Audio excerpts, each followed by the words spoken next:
네, 안녕하세요. 저는 하나금융투자에서 석유화학 정유 쪽을 담당하고 있는 윤재성이라고 합니다. 최근에 아시겠지만 글로벌 인플레가 굉장히 심해지면서 어, 각종 자원에 대한 무기화들이 진행이 되고 있죠. 최근에 곡물도 마찬가지고요, 에너지도 그렇고요. 그 과정에 있어서 사실 우리나라가 수혜를 볼 수 있는 업체들이 저는 있다라고 생각을 하고 있고, 그런 업체들에게 이제 기회가 올 수 있다라고 보고 있습니다. 그런 관점에서 말씀을 드릴 거고요. 좋게 보는 쪽은 정유 쪽을 굉장히 좋게 보고, 화학 쪽에서는 글로벌 1등 품목을 가지고 있는 업체들, 글로벌 넘버원 업체들이 우리나라에 많습니다. 그런 업체들을 위주로 선택해야 된다라고 말씀드립니다. 탑픽은 그래서 S-오일과 KCC를 말씀을 드리도록 하겠습니다. 일단 먼저 정유 얘기를 드릴 거고요. 이 왼쪽 그림을 한번 보시면 미국의 정제 마진이 이게 85년부터 데이터인데요, 굉장히 강한 모습을 보여주고 있는 상황입니다. 수급 자체가 매우 타이트하다라는 얘기인데요.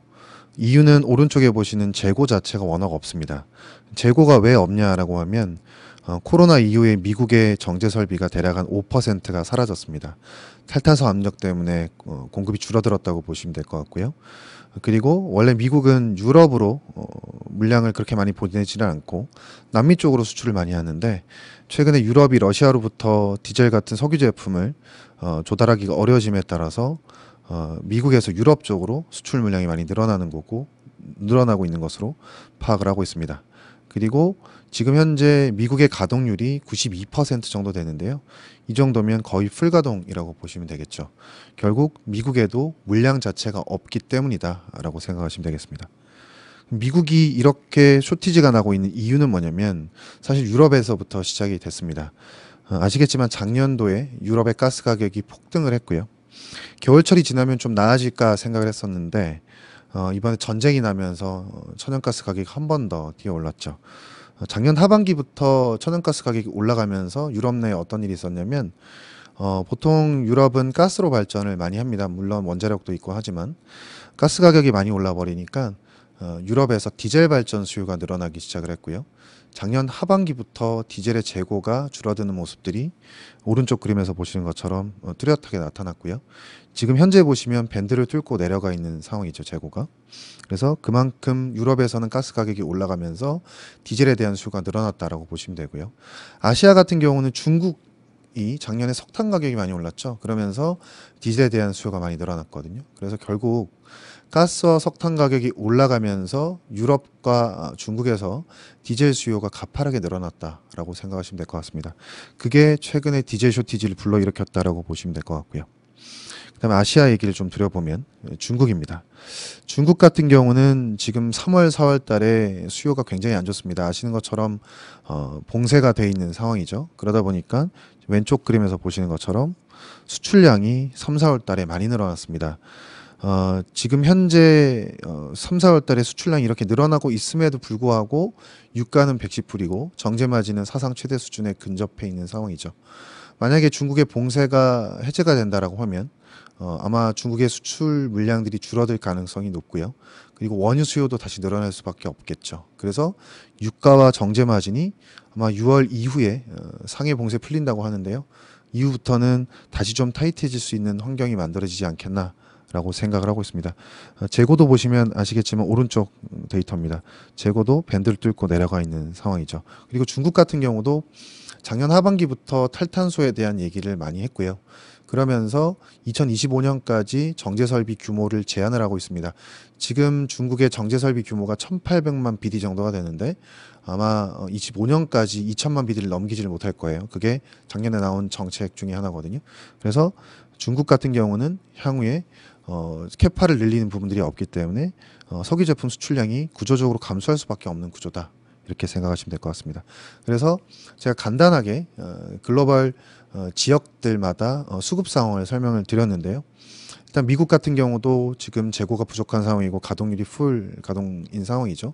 물량을 늘려줄 데가 없고요. 그리고 미국 같은 경우는 리파이너리 증설도 없습니다. 유럽도 마찬가지죠. 가동률은 풀 가동일 거고 리파이너리도 늘어나지는 않습니다. 중국도 마찬가지 상황이죠. 그래서 지금 현재 정유사들은 돌릴 만큼 최대한도로 지금 설비를 돌리고 있다고 보시면 되는데, 그러다 보니까 이제 디젤 쇼티지가 이 부분을 해소하기 위해서 정유사들이 수율 조정을 하고 있습니다. 수율 조정을 어떻게 할 수 있냐면 휘발유를 줄여서 디젤을 더 만들 수 있어요. 그리고 윤활 기유를 줄여서 디젤을 더 만들 수 있거든요. 그러다 보니까 최근에 디젤 마진이 조금 빠지긴 합니다. 근데 반대로 윤활 기유와 휘발유가 굉장히 강해지는 모습이 나타납니다. 그래서 왼쪽 그림 한번 보시면 최근 한 달 사이에 아시아의 휘발유 마진이 급등하고 있는 상황입니다.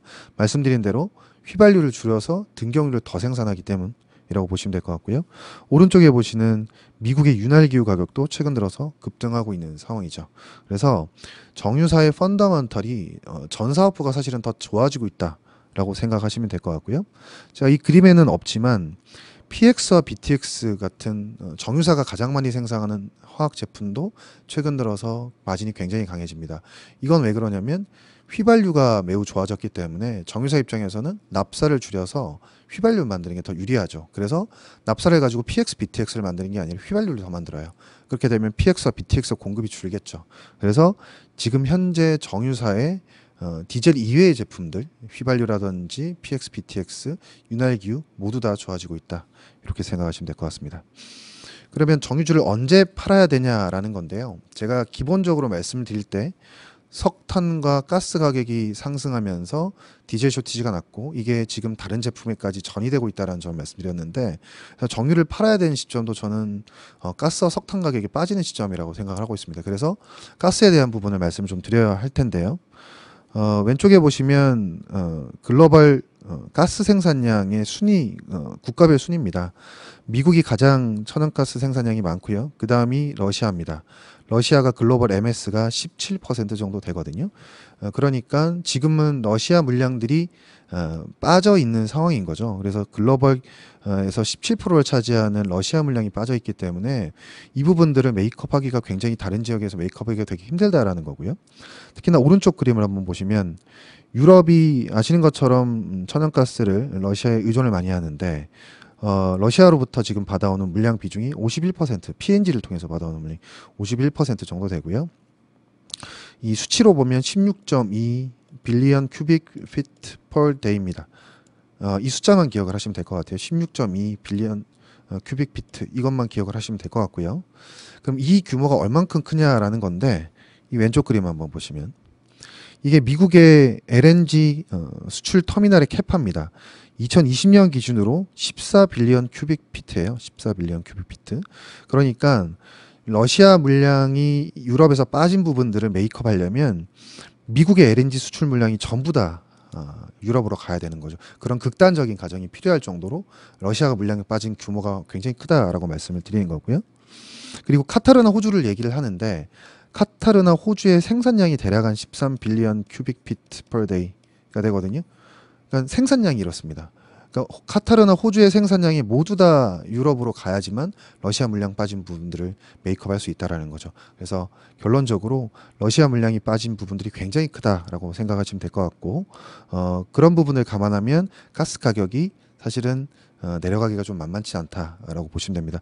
아시겠지만 그 지금 미국의 헨리허브 가격이 8불, 9불 거의 육박하고 있는 상황이죠. 이게 미국밖에 지금 가스를 조달해 줄 데가 없는데 미국은 지금 보낼 수 있는 최대한도로 밖으로 보내주고 있는 상황이거든요. 그러다 보니까 재고가 줄죠.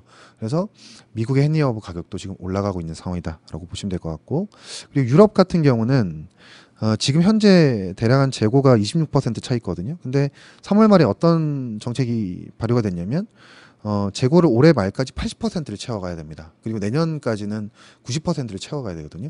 지금 보시는 것처럼 플렉추에이션이 생기면 안 되고 80% 90%를 그냥 계속 채워가야 돼요. 그러면 수요가 많이 발생하는 구간에는 그 수요만큼 재고를 또 채워야 되기 때문에 가스 수요가 거의 2배로 발생할 수밖에 없죠. 그래서 유럽은 아마 내년까지 가스 수요의 블랙홀일 거고 그거를 러시아가 복귀하지 않으면 메이크업 해줄 수가 없기 때문에 가스 가격은 글로벌리 갈 수밖에 없다. 그러면 가스 가격이 세면 석탄 가격도 셀 수밖에 없죠. 네, 보시는 것처럼 석탄 가격도 많이 올라와 있는 상황이고 석탄과 가스가 세다면 디젤에 대한 수요가 늘어날 수밖에 없습니다. 그래서 정유업체 입장에서는 가스와 석탄이 세다라는 게 굉장히 유리한 상황이라고 보시면 될 것 같고요. 뭐 최근에 아시겠지만 글로벌 자원 민족주의가 심화되고 있는 상황이죠. 뭐 리튬, 밀 같은 것들, 팜유 석탄 다 마찬가지고요. 디젤 같은 경우는 사실 모든 산업의 근간이기도 합니다. 공장을 돌릴 때 디젤이 필요하고요. 그리고 농기계 같은 경우도 디젤을 쓰죠. 그래서 사실 먹고 사는 문제와 직결되어 있는 게 디젤입니다. 제가 볼 때는 중국과 인도 쪽에서 석유 제품에 대한 수출 제한이나 이런 부분들도 나올 수 있다고 봐요. 실제로 지난 2월 말에 어떤 얘기까지 있었냐면 중국이 4월부터 석유 제품 수출 중단해달라라고 정부가 국영업체한테 요청까지 했었습니다. 그 정도로 지금 제가 볼 때는 자원민족주의가 심화되고 있고 그런 과정에서 디젤이라든지 석유 제품도 수출 중단이 될 수 있다라고 생각하시면 될 것 같고요. 그런 관점에서 보면 우리나라 정유사들이 수출 비중이 한 50% 정도 됩니다. 우리나라 업체들만큼 수출 비중이 높은 데가 없어요. 그러면 여기저기에 지금 석유 제품이 구멍이 나고 있는 상황인데 우리나라는 스윙 프로듀서 역할을 할 수 있는 거고요. 나머지 지역들로 물량을 보내주면서 그 차이까지도 먹을 수 있는 상황이기 때문에 제가 볼 때는 시장에서 보고 있는 지금 마진들보다 실제 회사가 벌어들이는 마진은 더 클 수 있다라고 생각을 하고 있고요. 그런 관점에서 외국인들의 관심을 끌 수밖에 없는 상황이다라고 생각을 하고 있습니다. 정유 얘기는 다 말씀드렸고요. 화학 같은 경우는 정유가 좋은 논리들이 사실은 화학업체한테는 부정적입니다. 왜냐하면 납사든지 PX, BTX 같은 제품들을 화학업체들이 정유사한테 사와서 제품을 만들기 때문에 사실은 정유사가 좋은 논리들은 화학업체한테 지금 현재로서는 좀 부정적인 상황이라고 보시면 되는데 다만 저희가 생각할 건 뭐냐면 지금 유럽에 전기료가 많이 올라서 공장들이 막 꺼지고 있거든요. 그래서 거기는 공급이 부족합니다. 그래서 가격이 강해요. 지금 보시는 것처럼 미국, 유럽 쪽의 가격이 아시아보다 훨씬 높은 상황입니다. 그리고 미국의 가격 한번 보시면 폴리카보네이트 같은 제품들 계속 가격이 올라가거든요. 미국도 별로 수요가 나쁘지 않기 때문입니다. 그래서 글로벌리 봤을 때 미국과 유럽의 가격은 굉장히 강한 상황이기 때문에 한국 업체 중에서 유럽, 미국에 공장이 있거나 아니면 글로벌 넘버원 업체이기 때문에 유럽, 미국에 대한 매출 비중 자체가 높은 업체들은 상대적으로 이익 방어가 잘 될 수밖에 없습니다. 그래서 그런 관점에서 회사들을 골라내시면 좋을 것 같고요. 실제로 이번 1분기 때 실적들을 쭉 보더라도 실적들이 좋았던 화학 업체들은 대부분 글로벌 1등하는 업체들이었습니다. 그래서 저는 중국의 수요가 지금은 좀 약하지만 그 부분을 메이크업할 수 있는 유럽, 미국 쪽 비중이 높은 업체들을 골라내야 된다라고 말씀을 드리는 거고요. 그런 관점에서 KCC를 토픽으로 말씀드립니다. KCC 같은 경우는 미국, 유럽에 공장이 있고 거기 실리콘 생산하는 비중 자체가 한 70% 정도 되거든요. 그래서 그런 부분들의 수혜를 누리고 있다라고 보시면 될 것 같습니다. 그래서 토픽은 S-오일 정유주 쪽에서 말씀드리고요. 화학 같은 경우는 KCC를 토픽으로 말씀을 드리도록 하겠습니다. 네, 이상으로 시청해 주셔서 감사합니다.